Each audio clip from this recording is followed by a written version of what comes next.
Napoleon's Battles was released in 2010. This is a game that I picked up, knew nothing about, but to this day I'm glad I did. It has quickly become one of my all-time favorite games, and I assume will remain so for some time. What I plan to do with this video is something a bit different than I normally do, as this is one of my all-time favorite games and or systems.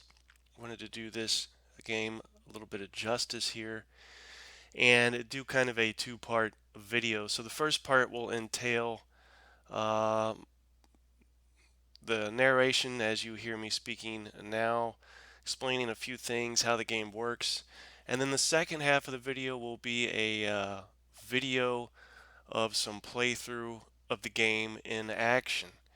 So let me start with an introduction and begin with for nearly 20 years, from 1796 until his final defeat at Waterloo in 1815, Napoleon Bonaparte and his generals created an empire and legacy forged on battlefields across Europe. Battles of Napoleon is not just one game, but rather a gaming system that enables you to recreate many important historical battles of this period. The Battles of Napoleon system is easy to learn and play. However, it is a system based on serious historical research.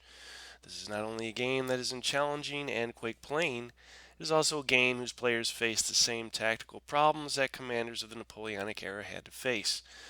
Well coordinated use of infantry, cavalry, and artillery, plus skillful maneuvering of your units, and understanding your troops' strengths and weaknesses are essential in leading your army to victory. The Eagle and the Lion, the first game in the Battles of Napoleon series, provides everything you need to recreate many of the major clashes between the French and British armies, traditional enemies on the battlefields of Belgium, Spain, and Italy. 10 separate battles are featured, each of them based on a major historical campaign. Now, what do you get in the box? The game set comes with 4 game boards, and I would add that these game boards, the map artwork is not the best I've seen. It does fine for what they are trying to do.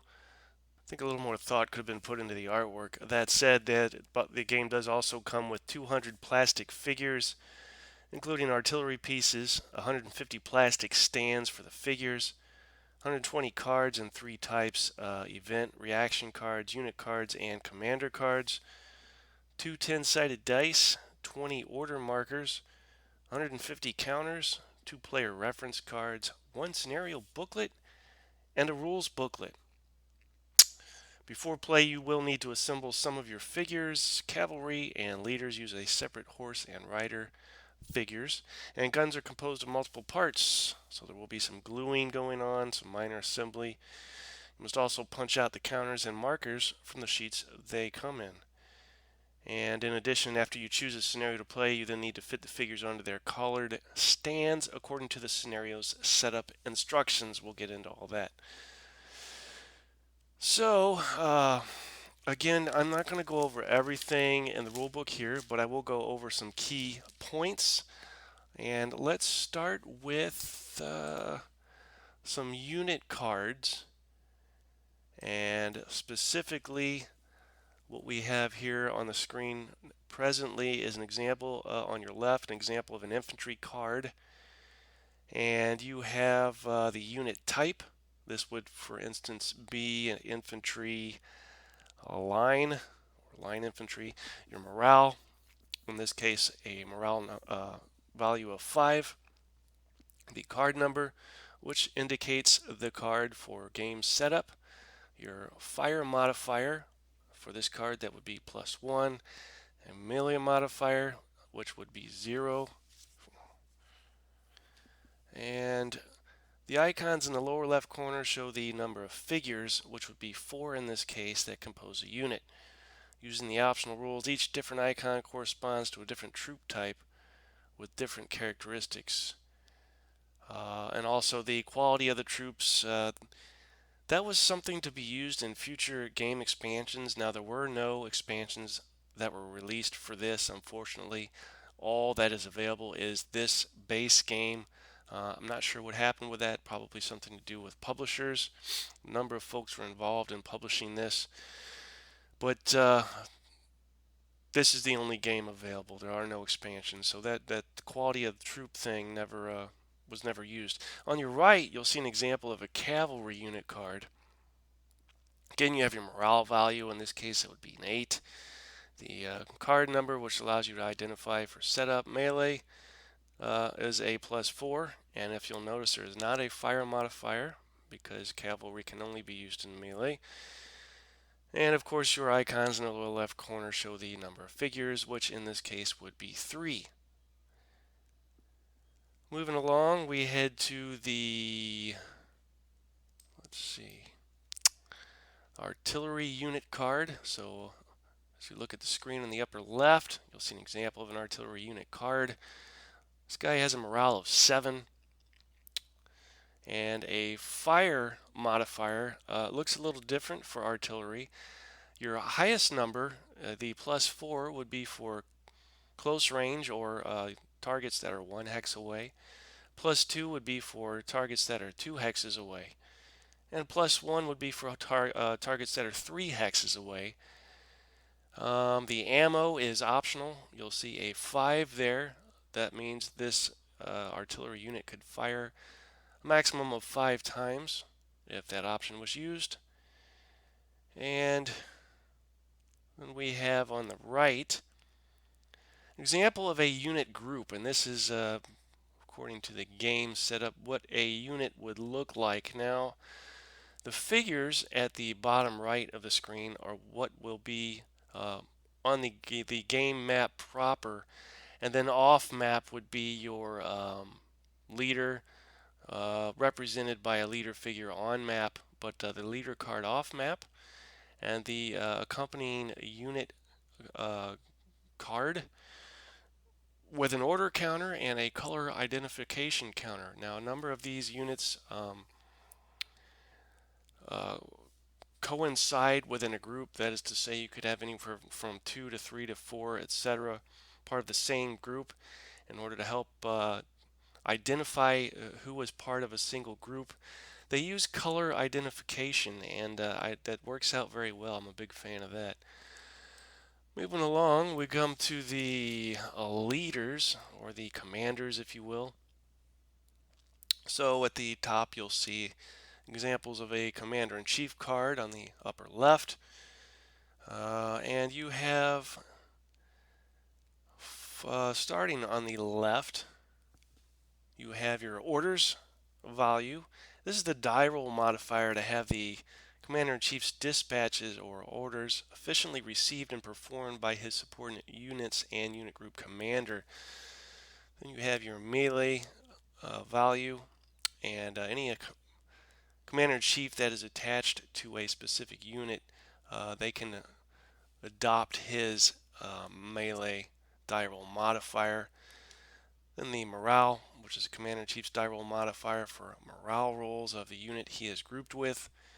And finally, the leadership, which represents the Commander-in-Chief's hex distance for command radius and rally radius, the maximum number of routing units that he may try to rally, the maximum number of event/reaction cards he may hold, and the maximum number of dispatches he may send. Now, those are the Commander-in-Chiefs.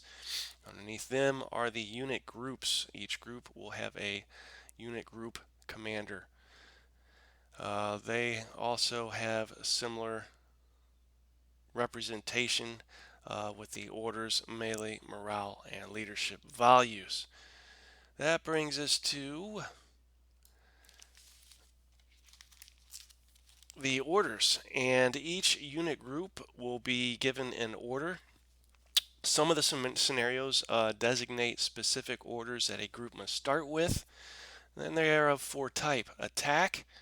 Unit groups with an attack order, they typically advance towards the enemy to seize objectives and or break the resistance of enemy troops. There are various restrictions regarding that. Your defense, unit groups with a defense order must hold their position.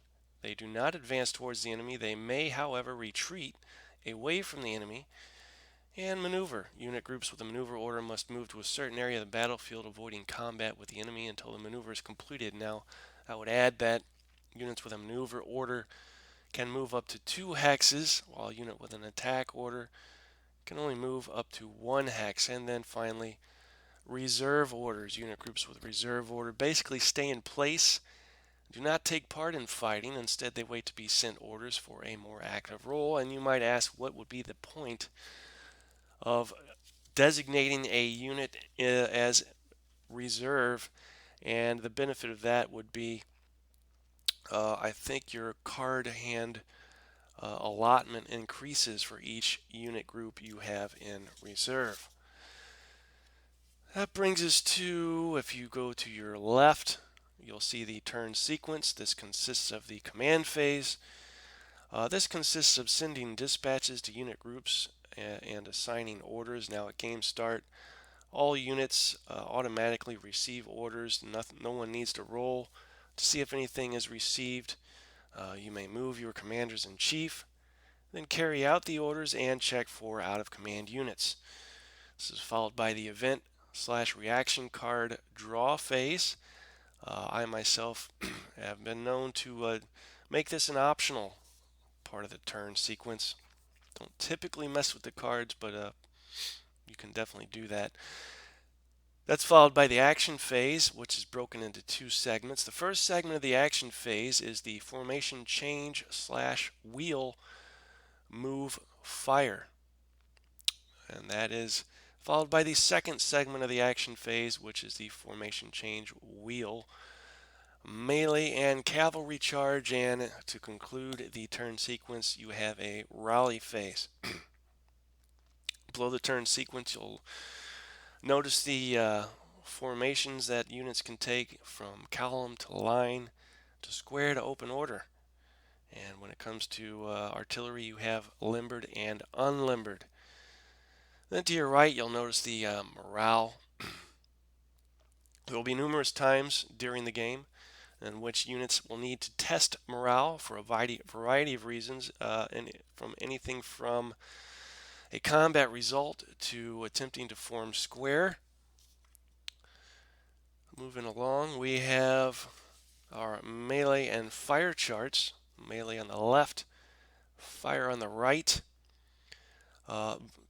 Somewhat similar, but with differences, primarily focusing on ranks, and that depends on formation, infantry in column, infantry in line, etc.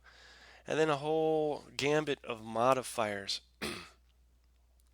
Might seem a bit overwhelming at first, but you quickly become accustomed to these, and it's really no problem. Then your combat result table. This can vary from a -2 or -4 morale check to disorder, removing a figure from the unit, retreat, or a leader, commander wounded, or if he's already wounded, killed, retreat, disorder, and remove a figure. So a little bit of everything there, a horrible result. After that, we have the particular scenario that I will be playing for this video. This is Shiro de Medellin, and I apologize if I mispronounced that, which I'm sure I did. This is 1809, and it says, while Napoleon was fighting in Austria, the Anglo-Spanish forces led by Sir Arthur Wellesley and by General Suesto went on the offensive in Spain. Heading from Madrid, the Anglo-Spanish army, 20,000 British and 30,000 Spanish, met the French army, around 46,000 strong, around Talavera. The French forces were led by Marshal Victor and General Sebastiani, joined by Marshal Jourdan, Joseph Bonaparte, brother of Napoleon and King of Spain. For 2 days, on July 27th and 28th, the two armies clashed in the scorching heat of the Spanish summer. The scenario reconstructs the main fight that happened in the afternoon of July 28th on the left and center of the British deployment on the hill area of Cerro de Medellin, with the French trying to break through the British lines but being frustrated in their attempt by the staunch resistance of Wellesley's men. Despite the efforts of both armies, the battle ended in a stalemate, and later the French forces withdrew from the battlefield, thereby presenting Wellesley with a victory. The Anglo-Spanish army then had to retreat to Portugal because another French army, led by Marshal Soult, arrived and threatened its communication lines. French losses were about 7,300 men and a large number of guns. The British lost about 5,400 men, more than one-fourth of their force. So deployment and battlefield, the scenario uses game boards 2, 3, 4, and 1. Objectives initially controlled by the British. Place corresponding markers on the board as shown. Length of battle is 10 turns. Some groups will start depleted, and some will have mandatory orders. Victory conditions are as such: the French player wins if at the end of any turn he controls all 3 objectives, or if he eliminates the enemy commander-in-chief. Wellesley. If the French player does not win by the end of the 10th turn, then the player controlling the most objectives wins. Now, if you look at the bottom of this screen, you'll see the setup and the colors, which denote the groupings of units. And then to the, if you look at the next, let's see, I should add that the bottom setup would be the French positions, while the upper portion of the map would represent the British positions. And then finally we have our orders of battle for the French here at the top and the British at the bottom. So that concludes the first segment of the video. For the next segment, we'll switch to the video of what I have set up, and it is a little bit different than what the game has suggested, but I'll explain everything as we move along. Alright, welcome back to the second part of the video here. This will be the hands-on play. Some of you may have already seen the gray. I've already commented about the lack of paint, and some of you may be thinking I've seen this before, but you haven't. You may have seen the gray, but you haven't seen the way they play. A little bit of music in the background, I'll monitor that so that it's not too loud. Hopefully I am loud enough. Cheers, and let us begin. So the game would not typically be set up like this. That is to say, it would not appear in this format. What you would have is, instead of the figures that you see here, you would have, I think these are roughly 1/72nd scale figures that would go on these color-coded bases to help denote which unit they belong to. And obviously this is not the map. So what I have done is swapped out the figures that come with the game for stands of Black Powder Warlord Games figures. So one stand in this case will represent one figure in the game. The map is also faithfully recreated here via hexes. I've tried a number of ways to represent that, and the best way that I came up with was just by trial and error. And I found out that, and I didn't know this until a few days ago, pencil does work on plexiglass. I didn't want to do anything that was permanent, and as far as the size, I had to come up with a system that was within my means. So the territory that you see here, the green, is from something else. I had just enough left to flesh out a map. Went through with hexes that I had made a while ago for something else, and that would be the size. Not exactly sure on the measurement there, but as you can see, a full unit of 4 bases can fit rather comfortably within a hex.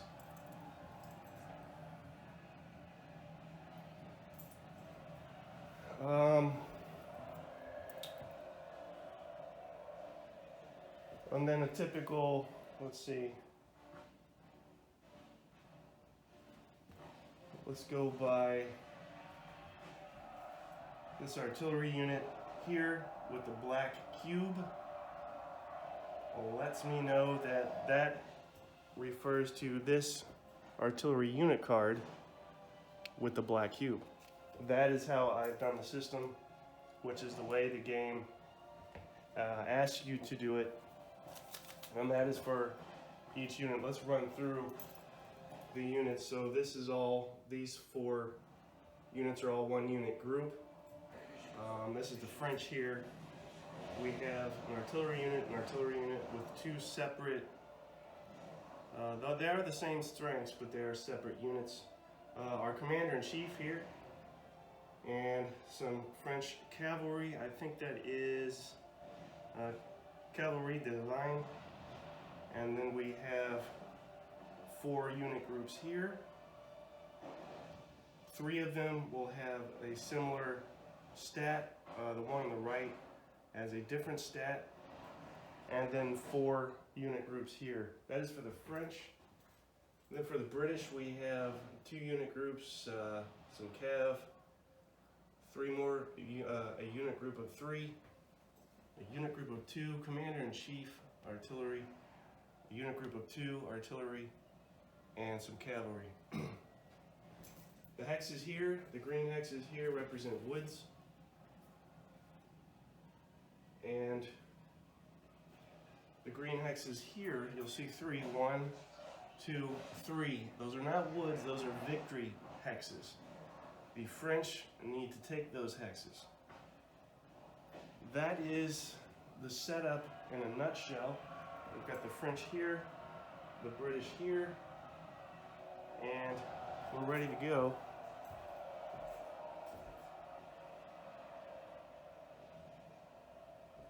What I need to do first, which I haven't done, is in this little bag, draw ordered shits.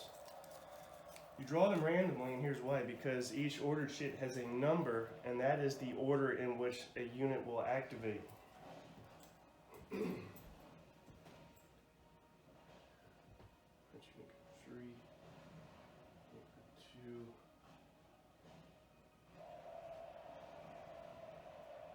So my blue and whites begin with a mandatory attack order, which I'll go ahead and set up for the French, and then the British.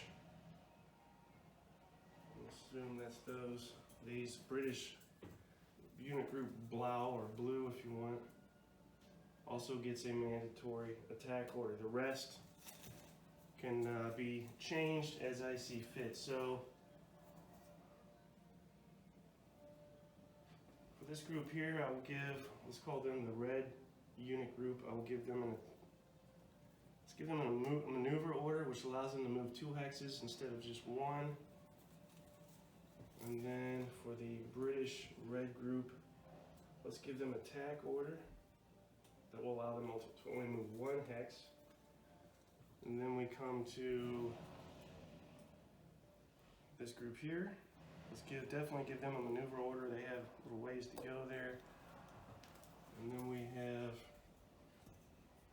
cavalry, the British cavalry over there. We get a maneuver order. This group here, let's give them an attack order and face them the proper way. There we are, much happier. Oh, that's so much better. We have artillery. Let's give attack order to that artillery. Blacks, this group here, let's give them a attack order. This artillery unit will get an attack order.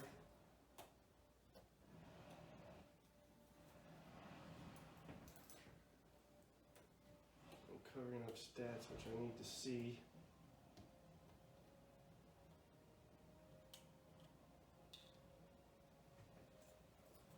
And this cavalry group will get a maneuver order. Maneuver order, there we go. And we have this group here will get a maneuver order. The reason I'm doing it like that, well, I've already done them. Let's see. This cavalry group, maneuver order. Artillery, attack. Let's give him an attack. We'll give them both an attack order instead of maneuver. In fact, I don't think they can get a maneuver order if you're artillery. That should do it for the orders. At the beginning of the game, all orders are, again, received. You don't have to roll for anything. It's all automatic. After the first turn, you will have to roll to change orders and see if they're adequately received and understood.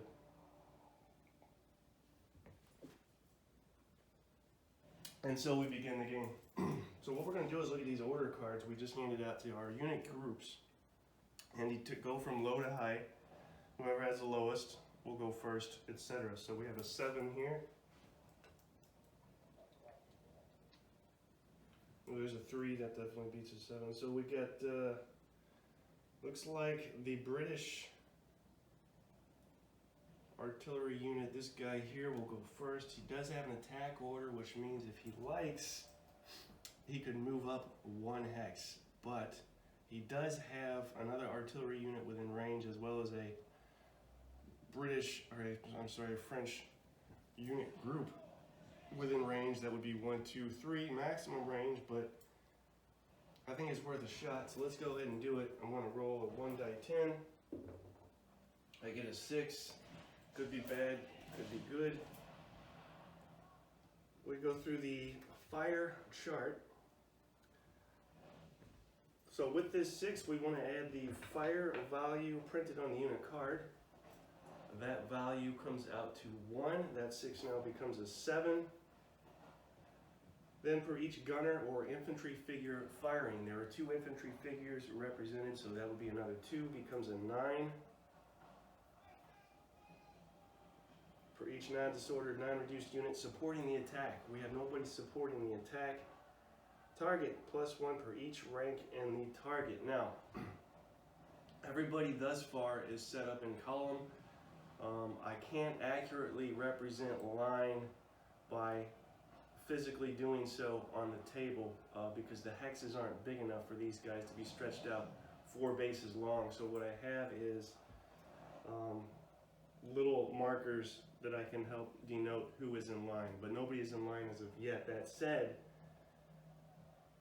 per each rank in the target, so the rank for an infantry in column being fired at is 2. That 9 now becomes an 11.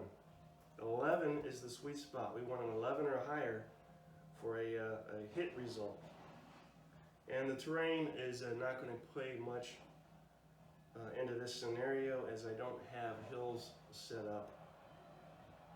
And that's it. So we did get a hit. That's an 11. Now we take a card here, randomly draw it, and we check what it says for 11. And 11 is a -2 morale check. So we come back here. We do a morale check on, well, who was I firing at? Let's say he was firing here at this French artillery unit. Again, you want an 11 or higher.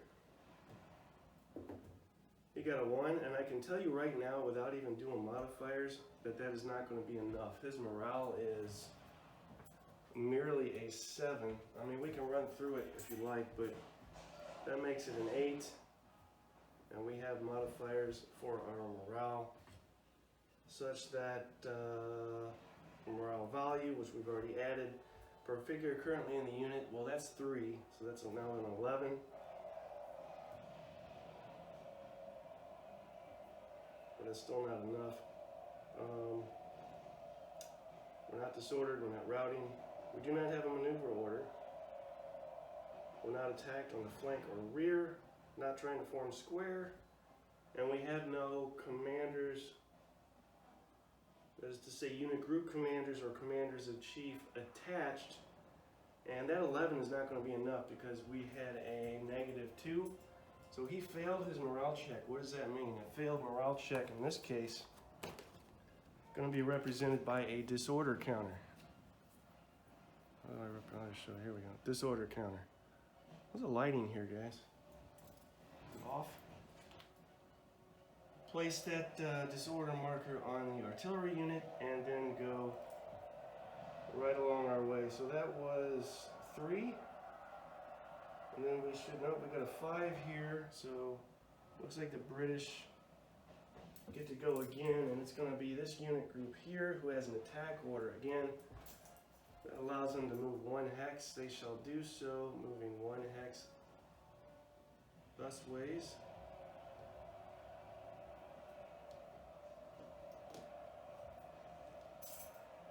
Same with this guy. Simply moving 1 forward. British, not too interested in maneuvering all over the battlefield, as they need to defend more than push forward and attack. So that's those guys. 5. Now I think the French get to go with their 7, and that is correct.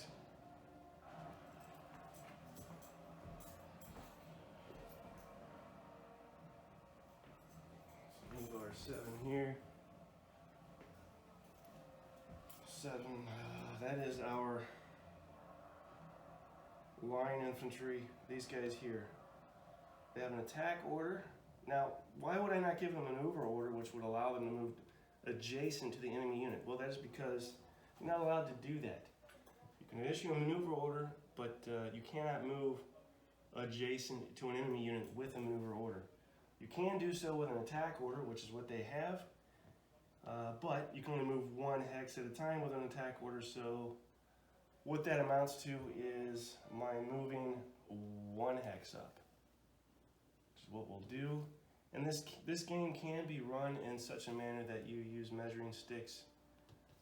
But I have to say, for convenience sake and OCD's sake, being that I want things to look a certain way as the game plays, this is the happiest solution for me. They have now moved up. That was 7. Who's next? We have a 10, so that could be possibly next, and I think it is. And it is. 10 is next, so that means these guys are next. They do have an attack order. If they wished to fire, they could not, because the French are out of range. Might seem odd, but that's the way the game plays. Don't know that it would be to my benefit to move up, so I think I'm going to leave them be. That brings us to the next order, which is an 11, and that is the British. Again, these guys here, they have an attack order. They will move up 1 hex.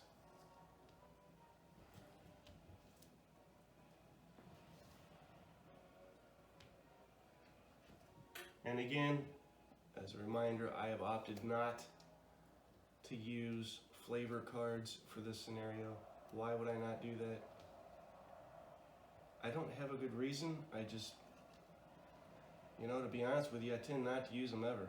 But they're there if you like. Those guys are now moved up. Order 11, who's next?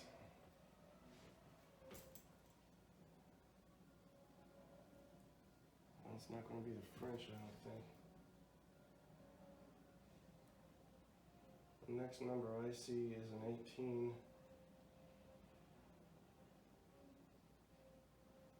No, there's a 15 here. So the French do get to go next. That would be this disordered artillery unit. Now, to get rid of disorder, if I choose to do nothing during their activation, I can lose this disorder counter, which is what I will do at this point. That was 15. That brings us again, I think, back to 18, which is this blue unit group here, who have an attack order, again, that allows us to move 1 hex up. Let's go ahead and do that. Moving 1 hex up. And Per usual with my videos, I will not be running through the entirety of this game. I understand people only have so much time, so it seems kind of pointless to run through it all if there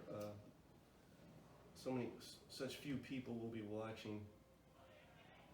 But I will run through enough of it again to give you a sense of how the game plays. It's the whole objective of doing this. So those guys all moved up. So a little slow at start here, but we're getting there. That was 18. Do we have a 19? We do have a 19, unit group green. That is this artillery unit here. 1, 2, 3. We do have units in range. Let's go ahead and try and knock out this unit here, which is part of the green unit group. Rolling 1 die 10, we get a 10, which is fantastic. What is our firepower for this artillery unit at range 3? Is a 1, that brings that 10 to an 11. We've got more modifiers to go here. Per each gunner, that is 3. 3. Brings that to 14. Nobody's supporting the attack. +1 per rank. That would be 2 because they are in column. I should add that if you're in line, you cannot move. Says the rules of this game. That brings us to 16. So we pull a card. 16 is merely a -4 morale check. I feel like there should be something more going on, but that's what it says. So we run a morale check on those guys. They get a 9. What is their morale? Their morale is 5. They do not have a commander attached, so that becomes a 14. No. Unit is not disordered, not routing. Does he have a maneuver order? He does not. Was not attacked in the rank or the flank or the rear. Not trying to form square and no attached commanders. So 14, and it was what, a -4? That becomes a 10, so he failed his morale check again, needing an 11 or higher. That's the magic number of the game. To score a hit, 11 or higher. Pass a morale check, 11 or higher. That brings us to, since he just fired, we have a 21. Do we have a 20? We do have a 20. That would be this artillery unit here is going to fire straight ahead. Let's see what he gets. He gets a 2, not so good. 2 plus fire value printed on the card. His fire value is, at range 2, a 3. That's pretty good. 5 is the running total currently. 3 figures to make it 8. For each rank, we've got 2 ranks for infantry and column, makes it a 10, and he's just going to miss a hit. That was number 20. That brings us to 21. These guys here, they have a maneuver order, so they can move 2 hexes. We'll do so now. 1, 2, put them right there. 1, 2. I'm not sure why I'm veering to the right. 1, 2.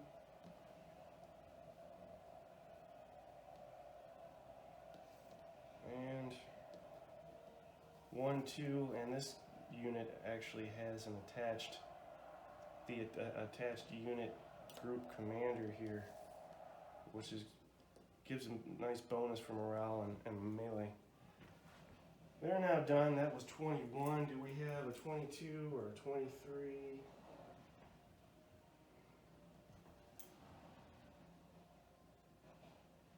We have a 27.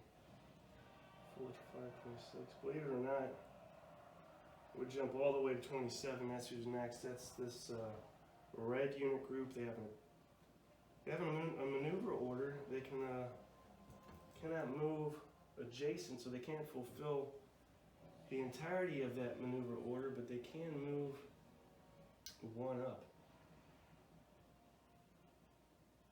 Let's go ahead and do that now. One up. There's that.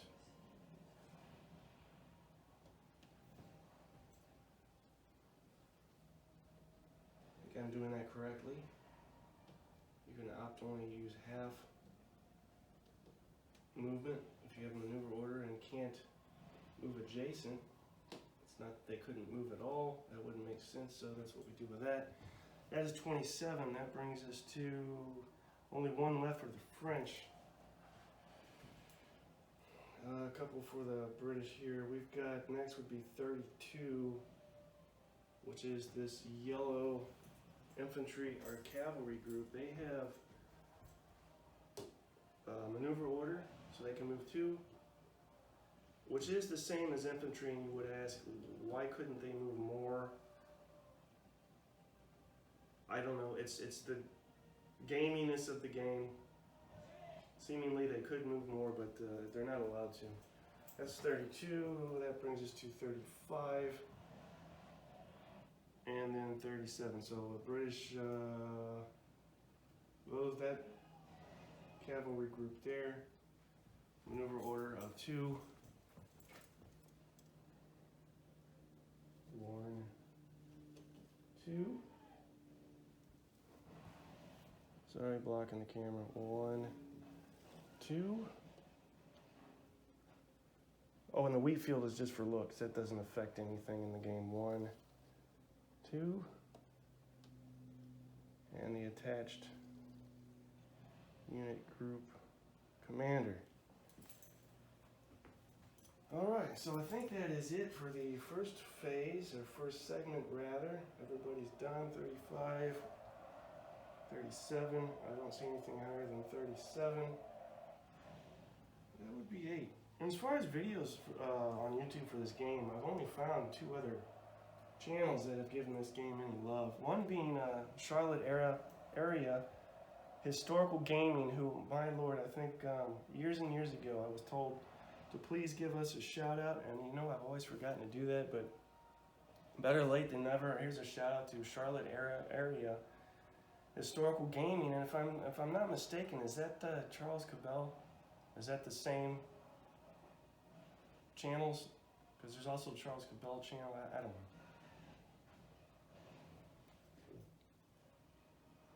The point being is he's giving this game some love. But that's really about it. So that brings us to the second segment, which is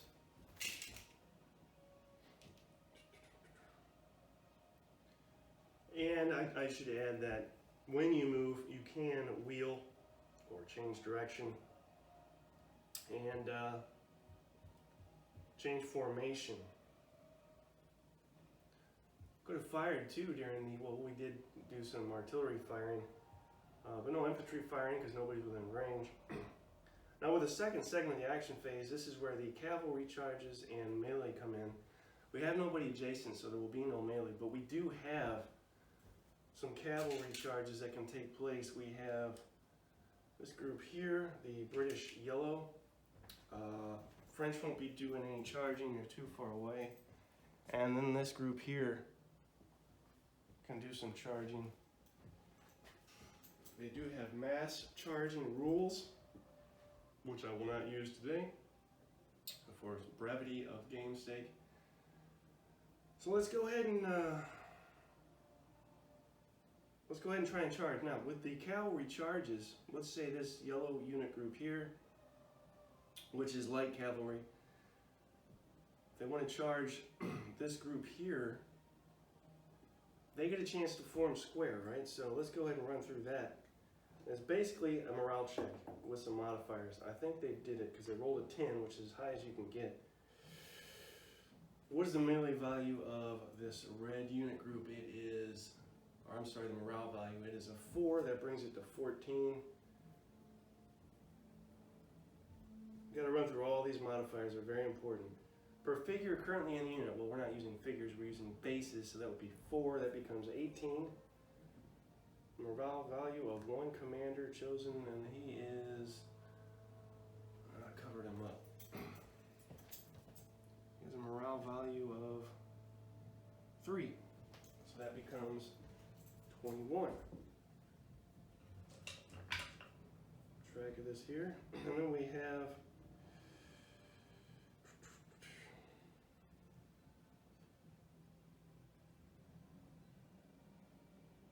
unit disorder, no. Routing, no. Maneuver order, do they have a maneuver order? Probably. Red, yes they do. -2, that becomes 19.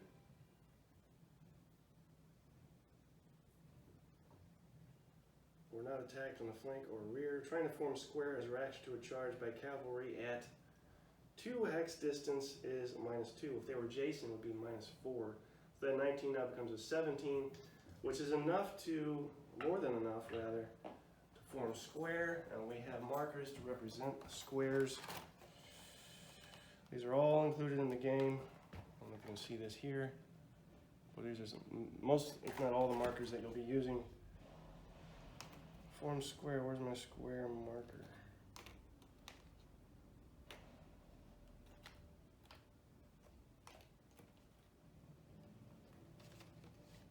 There we go. Alright. So these guys have formed square, and we need to move this cavalry unit next to them. We will run through, we still will run through our melee for this cav. See what happens, but with the fact that they were able to form square, the modifier is going to screw up any potential damage that this cavalry unit can do. Go ahead and roll to see what's going on here. They get a 6. What is their melee value? That's 2. That becomes an 8.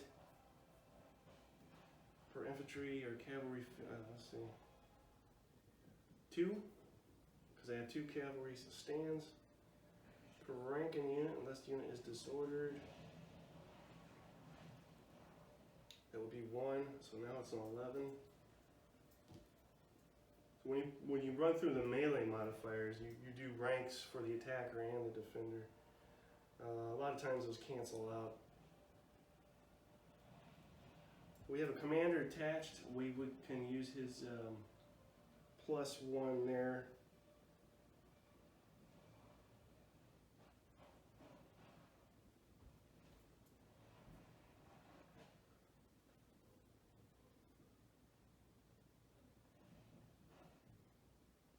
Let me run through this again here. I just drew a blank 6. Let me start over. I completely drew a blank here. All right. 7 plus the melee value of the cav is 2. That becomes a 9. 10, 11, 12, 13.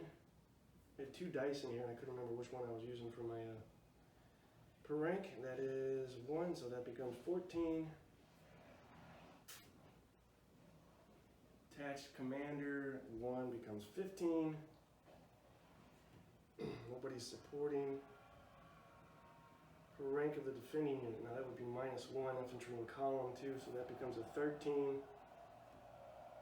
-5, big chunk that you're going to take out for charging against a square. That brings it all the way down to 8. Yeah, that is not enough to do anything damage-wise.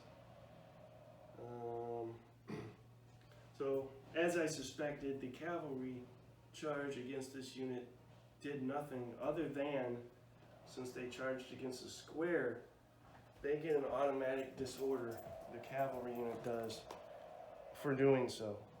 So for all my trouble and effort, all I managed to do is get disordered. Now we move over to here. Let's go with, how do we want to do this? All right, we'll do it like this. 2 hexes away.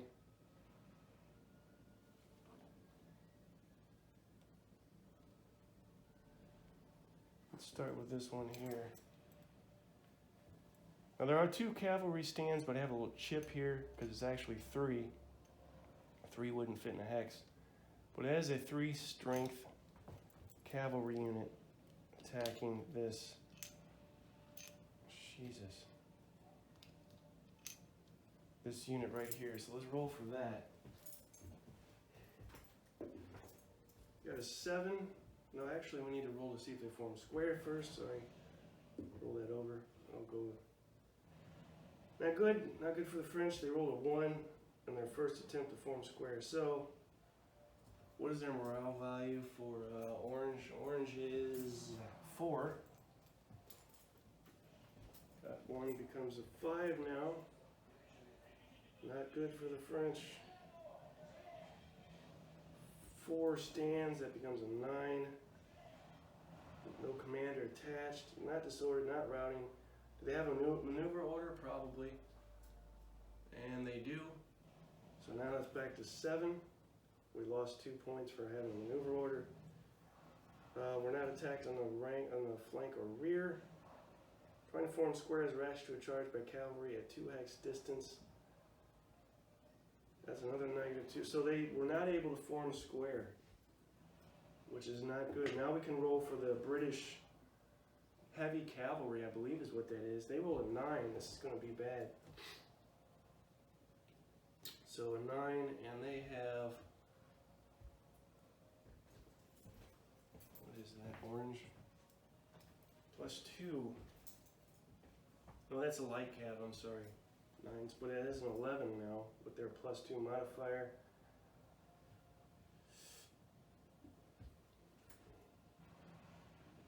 Originally rolled a 7 there, so no, I didn't. Rolled a 9. Comes an 11. Where are we at now? For each gunner or infantry figure firing, that's 3, right? So now we get 14. Use this little 20-sided die to keep track of my modifiers. Nobody's supporting. For each rank in the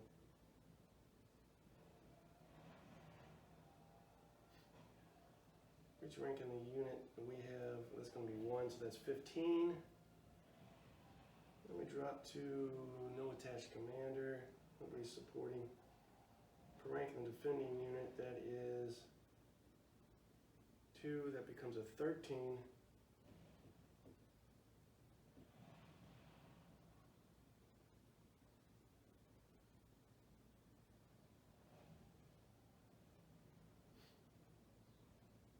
They don't have the modifier on this chart, but that 13 is going to get boosted because I think it is a +10 on cavalry charges. Let me verify that.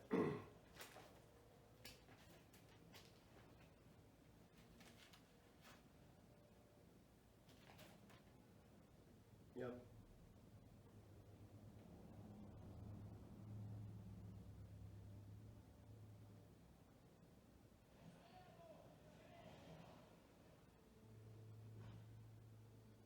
Yeah, we're gonna add a 10 to that, so that's 23. That's off the chart. The highest the numbers on these cards go is 18. So this is the worst possible result. We lose a stand, we're disordered, and we pull back 1 hex.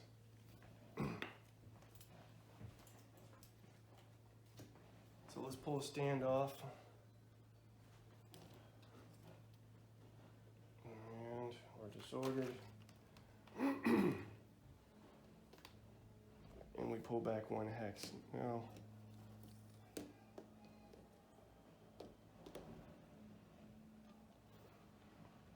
next question is, would they advance into that now vacant hex? I think they may, or actually have to. Let me see this advance after melee combat. Yep. I have to advance into that vacant hex. Not a big deal, but that's where I go. All right, so they did some damage there, the British. Now let's run through, let's see, 1, 2. This guy is going to be brutal as well, if I can do this without blocking the camera every time. Because check this out. Right? He will have support this time. Since I have 2 units attacking 1 hex, you designate one as the lead attack and the other as support, which I will be able to do. I also have an attached commander, so it's going to be brutal for this unit group here as well. Let's go ahead and roll for that, and die roll is a 6. That should be just plenty. Set that up 6. And that is also, since you asked, that is heavy cavalry. So that's a +3 modifier. That becomes a 9 right off the bat. Then we add number of figures. That's 2. So that becomes an 11. 12 for our attacking rank. 1 rank. Our attached commander. That's another 2, so that becomes 14. You know what? I forgot to roll the form square. Stop right there. We got to try and form square first. They rolled a 1. They're not going to be able to form square, so we can move right along. So we're at 14 per any non-reduced, yes. We have 1 supporting unit that is +2. That becomes 16. 2 ranks in our infantry column there, drops it back down to 14. Cavalry against infantry, and then add 10. So that's off the chart as well. These guys are not able to form square for some reason. They're on camera. I guess they're camera shy. So we lose a stand and get disordered, but we do not, we being the French, retreat. So it's, considering the attack that just occurred, that's more favorable results than the previous attack.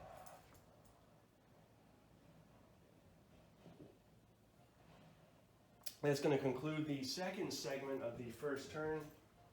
The final part of the turn there, I guess you could call it the 4th action, would be rally phase. Now the only time you're going to rally is if you have units that are routing. Now there's no routing result on these combat results cards. A rout result occurs when a disordered unit becomes disordered again, or I believe when you fail a morale check. So we haven't had to deal with that yet, but what would happen is a unit would make an initial 2 hex route move away, that is to say towards their side of the board, and then at the end of each turn you can try and rally them again if they are within command range or distance of their commander. If they fail, they're going to route another hex back, and can conceivably and often do route right off the board, and they're done at that point. Let's run through another turn here. This will be turn 2, and this is slated to be 10 turns. Again, not doing all 10 turns, but let's run through the second turn at least. Got Napoleon Total War battle sounds in the background. We got that looped. That's what you're hearing. Alright, so here we go. Let's start it all over again. But this time we can change orders, or roll to change orders. Might be a good idea. Let's see. They're not going to want, in fact, they shouldn't have been able to cavalry charge neither of these guys because they had maneuver orders, so I did that wrong. It needs to be an attack order to do what they did. So, but what you would do is to change an order is roll on your unit group commander's card there, basically do a morale check, and add his modifier for orders to determine if the order can be changed. I'm going to go ahead and change them because I attacked, and again you have to have an attack order to do that, but flub that a little bit. And you have, let's see, who else do we have? So for the British, everybody else just has attack orders. For the French, we've got, we still need them to have maneuver order, so that stays the same. These guys need to change from maneuver, that is to say these guys. That is our line infantry. They need to change their order, so let's try and do that. Rolled an 8. Should be doable. And what is the morale? What is the orders value is a 3, 1911.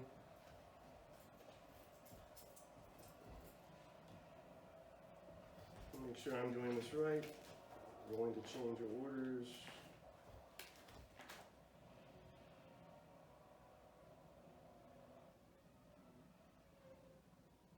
Yep, he got it. Because the die roll was an 8, as orders values are 3. That's an 11. You need 11 or higher, right? So his orders have changed to attack instead of maneuver, which will allow me to attack. In this red unit group, they do not need a maneuver order, so let's roll to change them. He has an orders value of 5, that leader, that commander, unit group commander. Roll a 10, so no problem there. His order becomes an attack order as well. And I think that does it for the changing of orders. Also, at the beginning of the turn, as that is what this is, Commander-in-Chiefs can move. I think I'll do so. Move him. They can move up to 2, but I'm just going to move him 1. And this guy's content staying right where he's at. Best seat in the house, so he's not going to move. That brings us to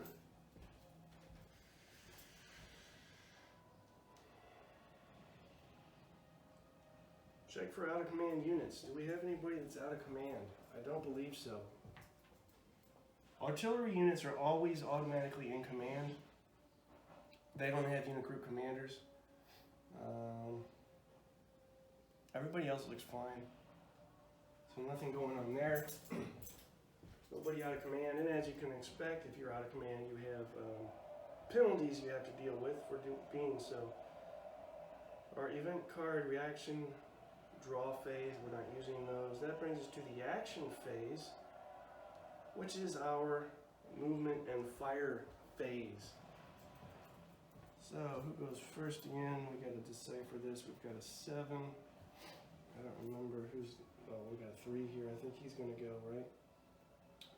Yeah. So the this British artillery unit again is going to go, and he can now, instead of trying to fire at this guy at 3 hexes, he can fire at this infantry group here at a 2 hex range, which is what he'll do now. Gets a 3, not very promising. At a 2 hex range, that is a +2, becomes a 5. I don't think he's got a lot going on here. With only 2 gunners, that brings it to a 7. You get +1 for each gunner. Nobody's supporting the attack, the target, +1 for each rank. Nobody's in line yet, right? We need to remember to change that if need be. That becomes a 9, and that's not going to be enough. That brings us to, it was 3. There's a 5. And a 7. So British again, it's this red unit here. They have an attack order. They're going to move up.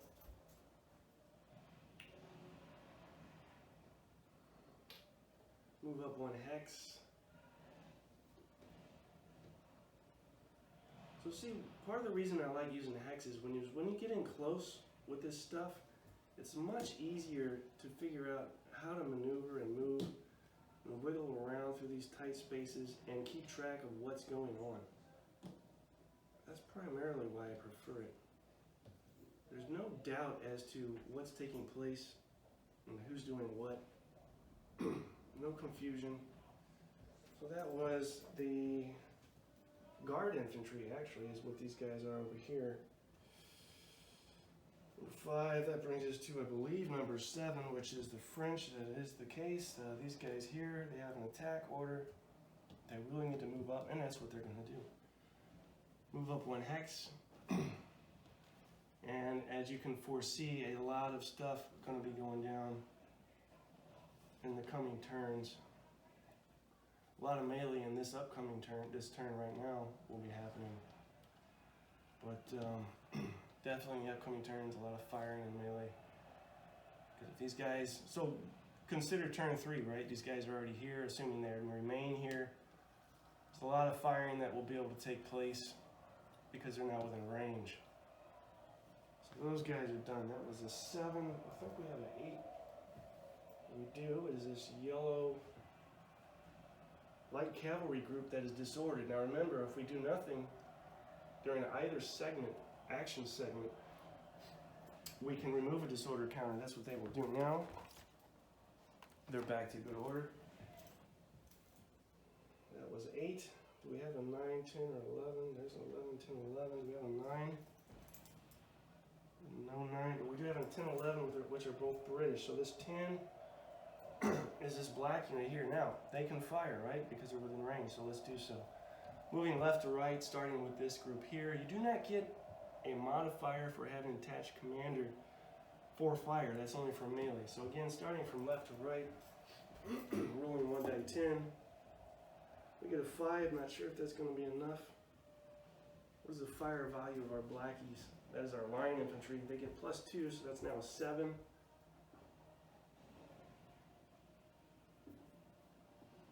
Now what we should have done is changed formation there to line instead of column.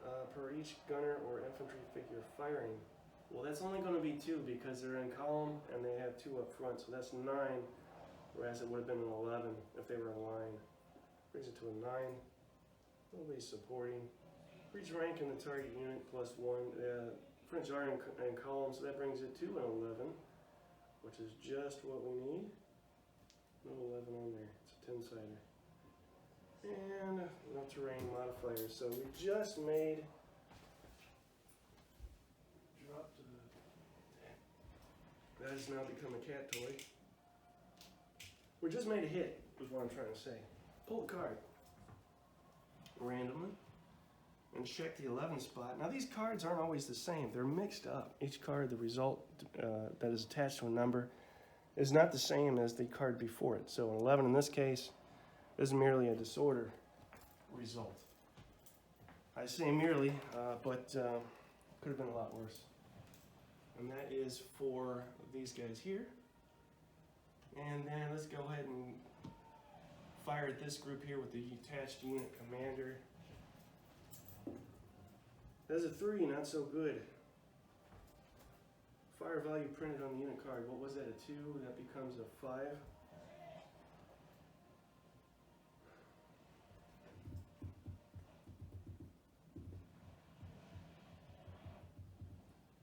You know what, I think if I moved a line, I wouldn't be able to fire, so we'll just go ahead and fire. That becomes a 7 because I'm in column still. Nobody supporting per each rank in the target becomes, yeah, that's nothing. A nothing result. That was for a unit group with the order marker and marked 10. Next number up would be an 11, and that is for the greenies. These guys here. Well, this guy is going to go ahead and remove a disorder and do nothing. And what does the other guy do? Does he do anything? He's going to stay put. Right there, because they're really providing a nice blockage for that victory hex there. That was 11. Looking for a 12 or a 13. Nothing doing, but we do have 14, which is these guys here.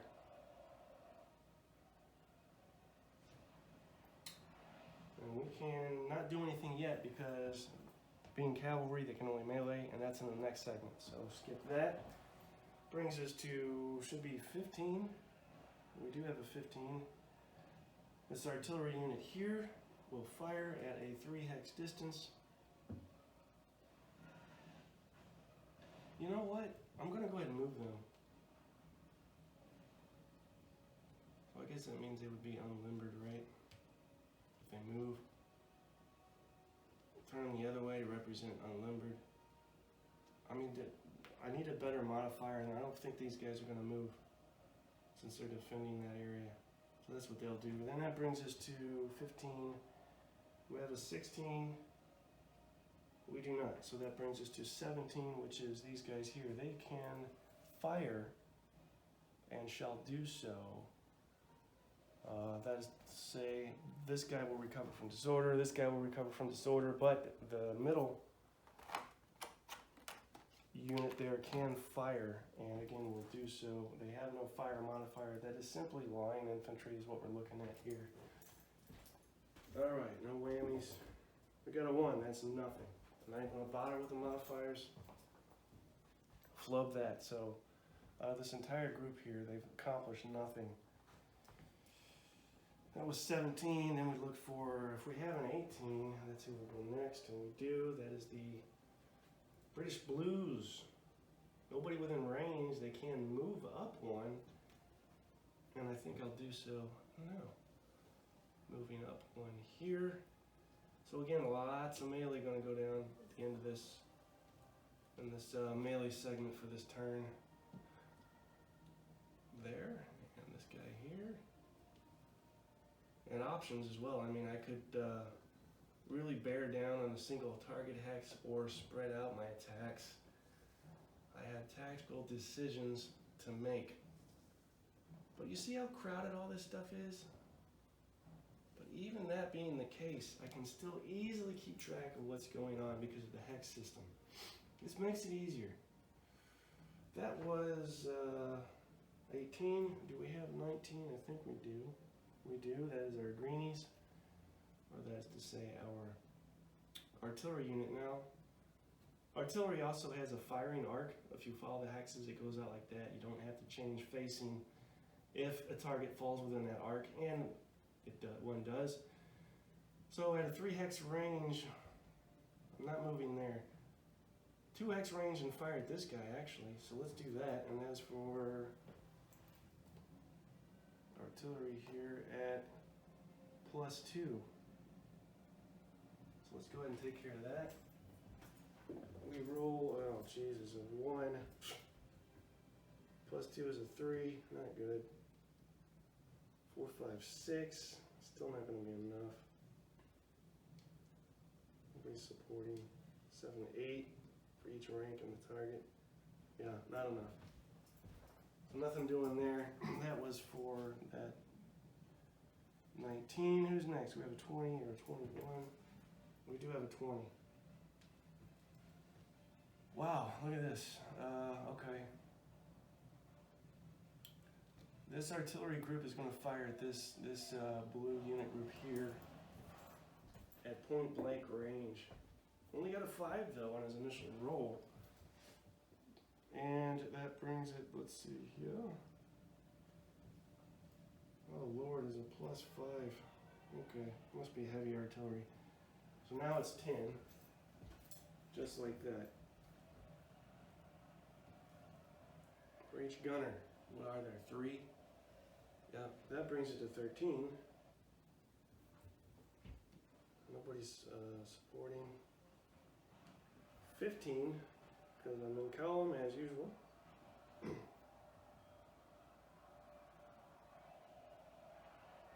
And that's that. So 15 was the result for this artillery attack. Pull a card. 15 is -4 morale check. So that's what we'll do here for this guy here. Roll the die, subtract 4. That's a 0. A nothing. He's got a nothing right now. I think he's going to fail his morale check. What is his basic morale value? That is blue. Basic morale value is 4. He does not have an attached commander. He's not going to have enough here. +4 stands make 8. Does not have maneuver order. Not enough, so he does become disordered. That artillery, British artillery, laying down some fairly effective fire there. That was 20. Do we have 21 or 22? No. 23, 24, 25? I'm not seeing that either. For 627.28. Nope. 29.30. Not seeing that. Where are the 30s? We got a 37 here. That's it, huh? So again, I should add that when you change orders, you get a new order cube or order tile. And it has a new number on it, which changes the sequence in which that unit will fight. Now it's looking like it's shifted a little bit towards the French since these little changes in orders I made earlier in the turn. I think that just leaves this unit group here, who still has a maneuver order, and I want to say I forgot to move them the last turn, because why are they still here? I think that's what I did, guys. You guys gotta let me know this stuff. Alright, well, I'm moving them now. 1, 2, nope, yeah. That's my own artillery unit unlimbered there. 1, 2. What a mess, forgot to move you guys, I'm sorry. Neglected, abused, mistreated.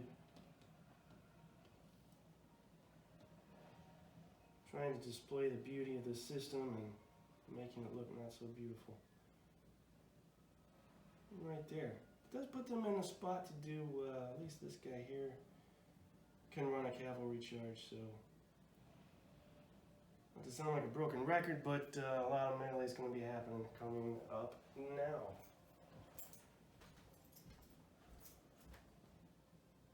Second action phase, again, we can conduct a formation change, we can wheel, we can melee, or we can cavalry charge. So, even if somebody's not close enough to conduct melee, conducting a formation change might be prudent at this point, at least for the British.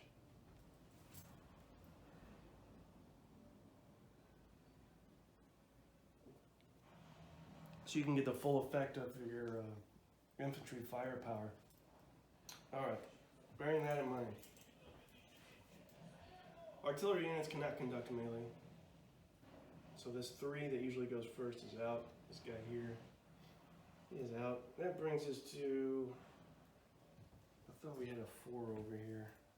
No? Okay.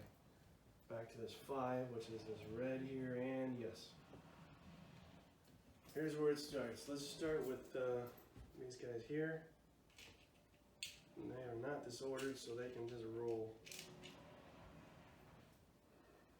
Ooh, I wonder if melee against a square would be something interesting. Alright, so again, like I said, I have decisions. I could do 1 with support. Let's see how the die roll goes. How about that? Starting here. He got an 8. Will not need support, so let's just go with him for melee.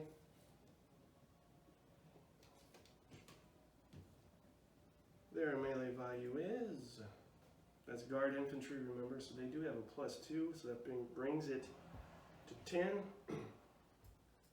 4 in a stand, or 4 in a unit, so now it is 14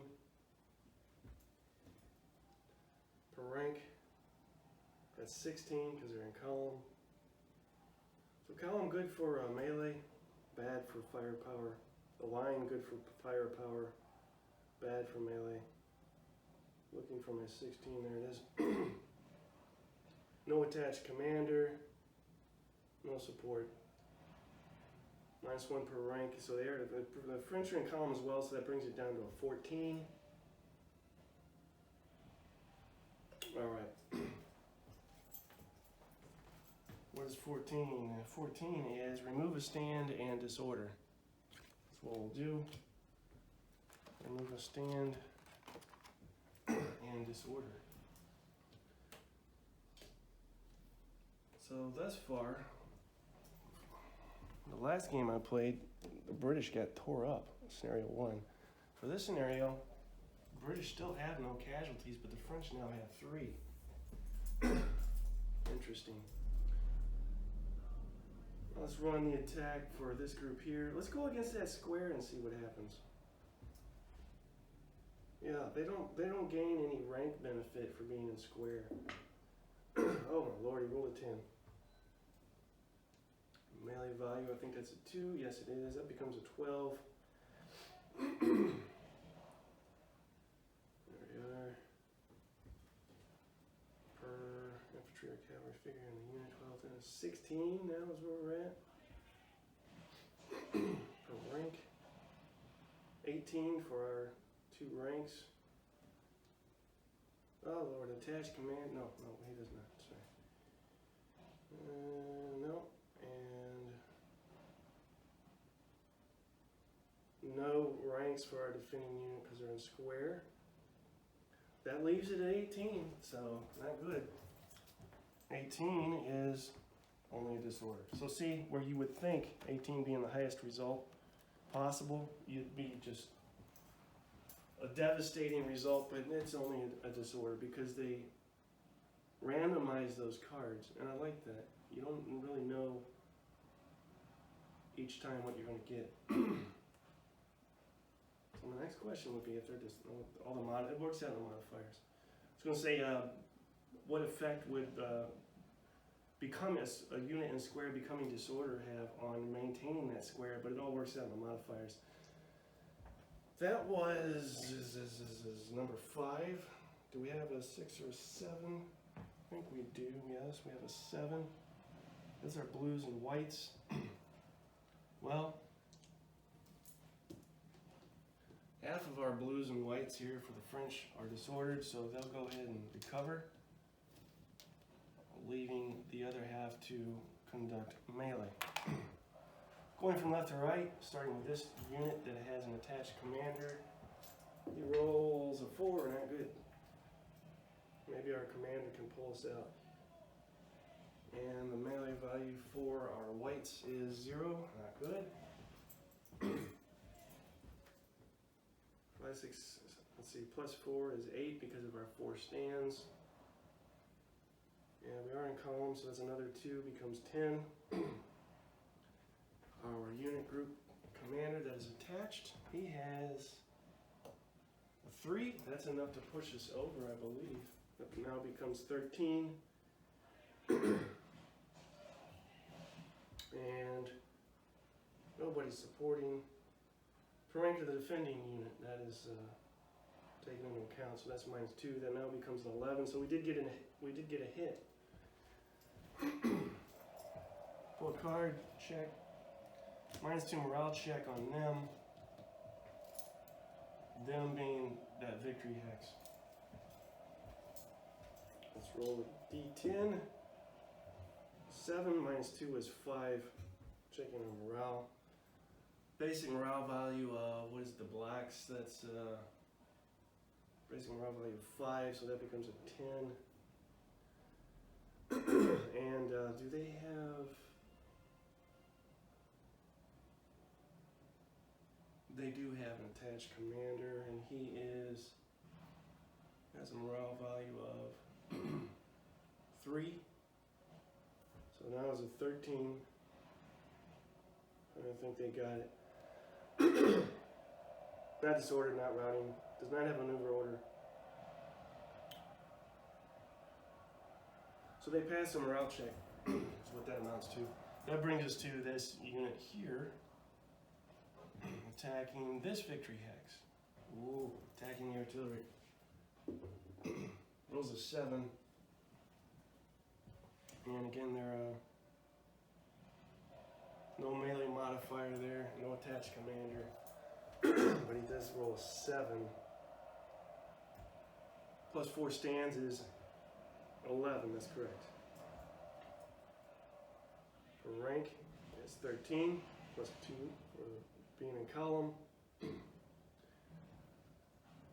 No attached commander, and no support, and minus what? Artillery has 1 rank defense, so that 13 becomes a 12. I think that's going to do it.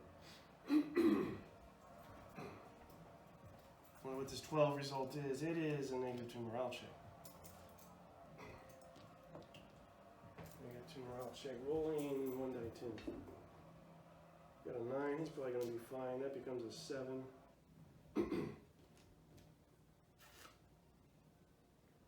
What's his morale value? That is the white there. His morale value is 7, so that's already a 14. Again, needing an 11 or higher. When we add the 3 figures is 17. I think they're going to be fine. And they're fine. Pass the morale check. That was our blues and whites, who were number 7, 8, 9, 10. Where are those guys? We have a 10, we have an 8. Our yellow cav here.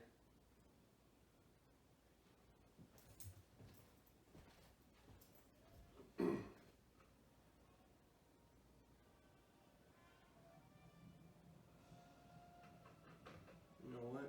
Instead of attacking that square, let's hack away at these guys who maybe won't be able to form a square. Cavalry charge against these guys, but let's see if they can form a square, and it looks like they got it with an 8. Let's see, red is, their morale value is 4, that becomes 12.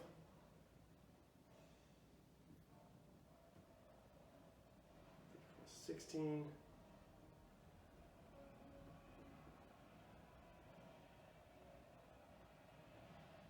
14, actually no, 12. Attacking from a cavalry charge from an adjacent hex would drop at 4, that would only become a 12. So they do form square. And once again, this cavalry unit will be disordered after this attack because they're attacking a square. Let's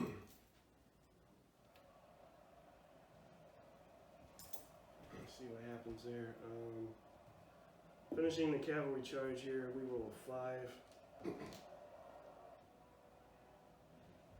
And their melee value is a 2, that becomes a 7.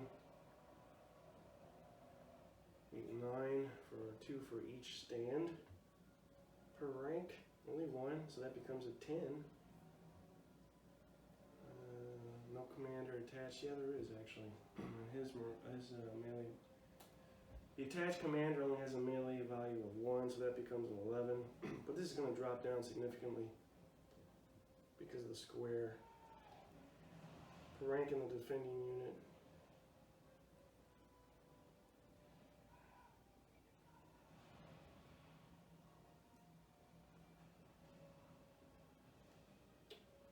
-5, so there it is. Cavalry unit, cavalry against infantry unit square. 5 from 11, it's not going to be enough to do anything to them, so that's that. That was number 8. We have a 9. No 9, but we have a 10. That's our blackies. These guys here, British line infantry. I really need to switch to line, but I want to be able to fire. Let me see this formation change real quick, make sure I'm doing this right.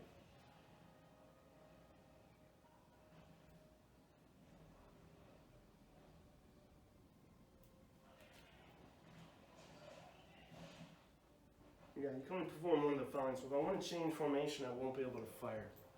But I do need to do that in the future, I think. Or do I? No, because you want to stay in column for melee, right? Right.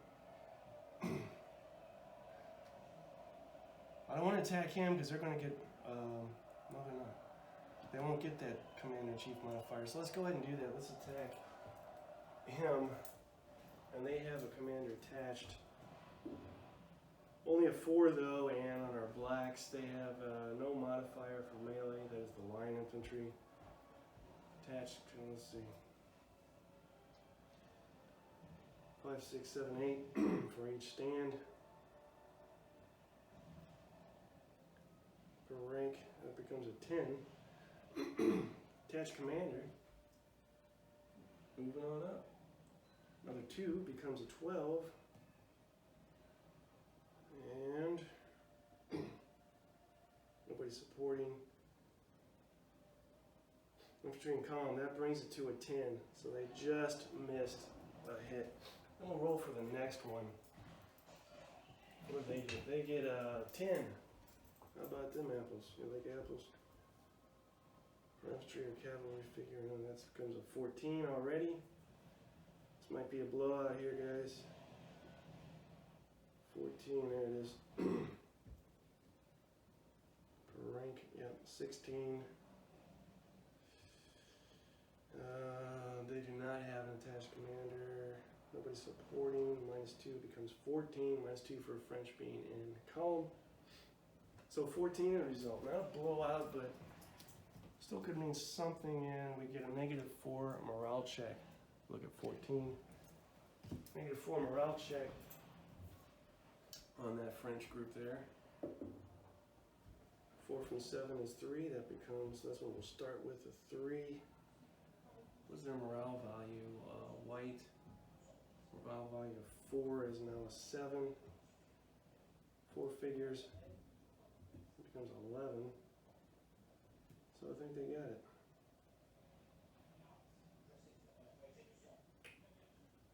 And no attached commander.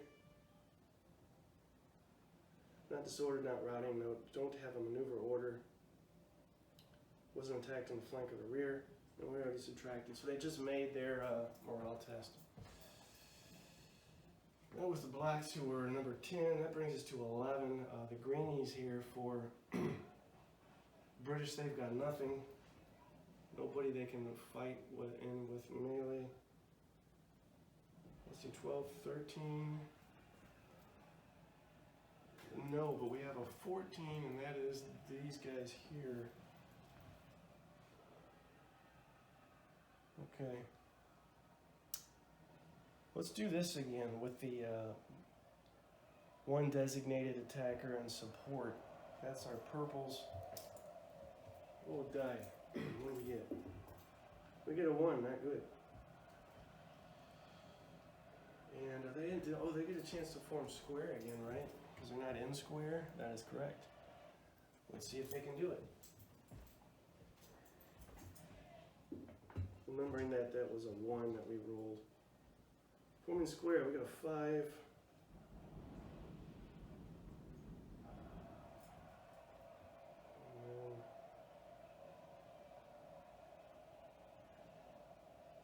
Let's see here.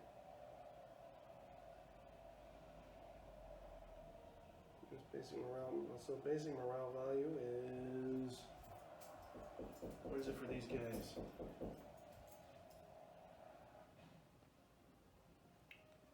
We've got, for purple, it is 4.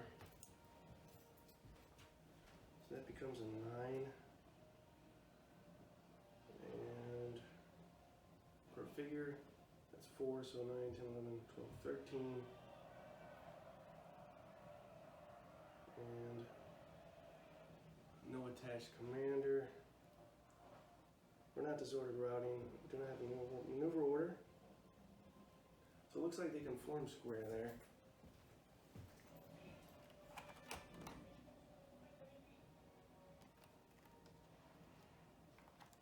So they do have a square now.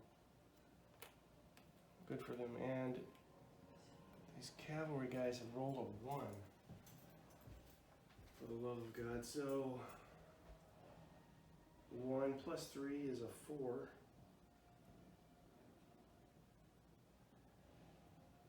Which makes,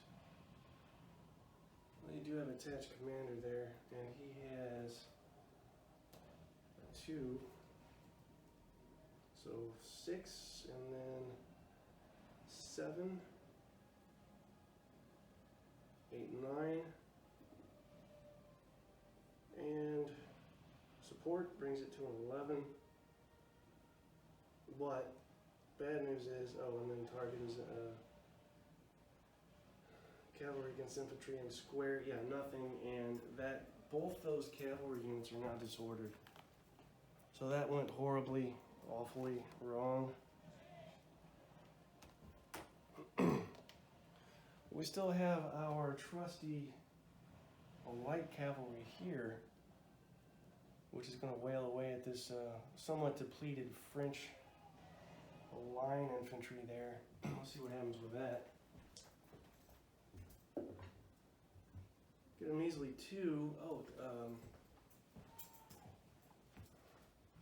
want to form square, right? Can we do it? Roll 6. Trying to form square. 6, that is the orange. They have a 4. Morale value becomes 10. Plus 1 per, so that's 3 is 13. Nope, I'm sorry. Yeah, 3 is 13. That's correct. And no attached commander. We're not disordered or routing. We do not have a maneuver order. And no, we do not. Trying to form square. Now that's a -4, so they do not form square because 4 from 13 is 9. Not good enough, so they cannot form square. Let's see if the British can make something of that. Probably not because they roll a 3. Well, melee value printed on a unit card, and that would be a 2. That brings it up to a 5. Brings it up to an 8 for 3 stands. The rank would be 1, so now it's a 9. No attached commander. No support. -2 for being in calm is now a 7. But since they were unable to form square, you add 10 to that, right? So now it's a 17. And they will remove stand. Well, bollocks. The end of the video didn't get cut off. I was unaware of that until just now. Not sure why that happened. I don't know if there's a limit on the phone here that I use, or if my neighbor calling repeatedly, probably the entire time I was gaming, had something to do with it. Not sure, but I apologize for that. You didn't miss much. I stopped probably 5 plus or minus minutes after it cut out. So plus it had gone on long enough, right? But afterthoughts, again, obviously I like the system. I keep trying other things, but I always come back to this. It's something that clicked with me in my head. It's relatively easy to learn. It is not so overwhelming that you spend, as you saw, there's some modifiers, and if I was doing this off camera, I can run through fairly fast with those. I think I was running a little bit slower than normal to perhaps better explain things, and but that said, yeah, it's not an overwhelming system. You know, some things like the Napoleon's battles, you know, I want to like that thing. There's a lot going on, but that's the thing. There's too much going on. I've tried black powder, but my God, you need 5,000 dice to play that thing. You know, there's times when you're rolling and upwards of 12 plus dice for a single roll. There's something flawed with that, in my opinion. And I don't want to take away from anybody that likes it. That's fine. Continue to like it. It's just not for me. Just like this probably won't be for a lot of people. But I would add that and ask you not to be put off by the format that the game comes in. So, I'm a miniatures guy. I don't play board games, or it's a wannabe miniatures game or a wannabe board game. It is so easily adaptable. There's the system that is in place that runs the game can be simply transplanted to the tabletop. You don't necessarily have to have hexes. You can use measurement sticks and convert things. You can use as many or as little figures as you want. You just need to come up with your system to represent the number of figures in a unit and go from there. And again, there's enough going on here for me as you run through the modifiers. It seems like the pertinent points, the relative historical factors that need to be taken into account for a typical generic, if you will, Napoleonic era battle, it's here. Anything more would be just that. It would be more than you need. Anything less would be perhaps detrimental to the game. I don't want to say it's the Goldilocks thing because we tend to use that too much, but it does hit a sweet spot for me. And I do recommend you guys take a look at it, take it perhaps a little more seriously than you would, because again of the format that it comes in. Also, this thing is long out of print. If you find a copy on eBay or Board Game Geek, you're probably going to pay more than you would typically, but I think it's worth it. Give it a shot, see what you think. Don't just take my word for it. Try it for yourself. Additionally, I do all this stuff for free, and I don't charge anything other than, I would say that the one form of payment that I appreciate is hitting that subscribe button. And I don't typically try and beg you guys for subscribers, but I've been doing this for a while now, and I enjoy doing it, don't get me wrong. But if you watch these videos and you enjoy them, it only makes sense to subscribe. Consider that your form of payment for the time I put into this stuff, and it's appreciated. I notice people when they subscribe, and I check your channels for those of you that do subscribe, because I'm interested to see who's subscribing. And so you're not just a statistic or a number, you're actual people, and I take that into account and consideration. And I say thank you. Again, I take note of people as they subscribe. I notice this, and I thank you guys. So I think I'll let you guys go, and thanks for watching. Stay safe.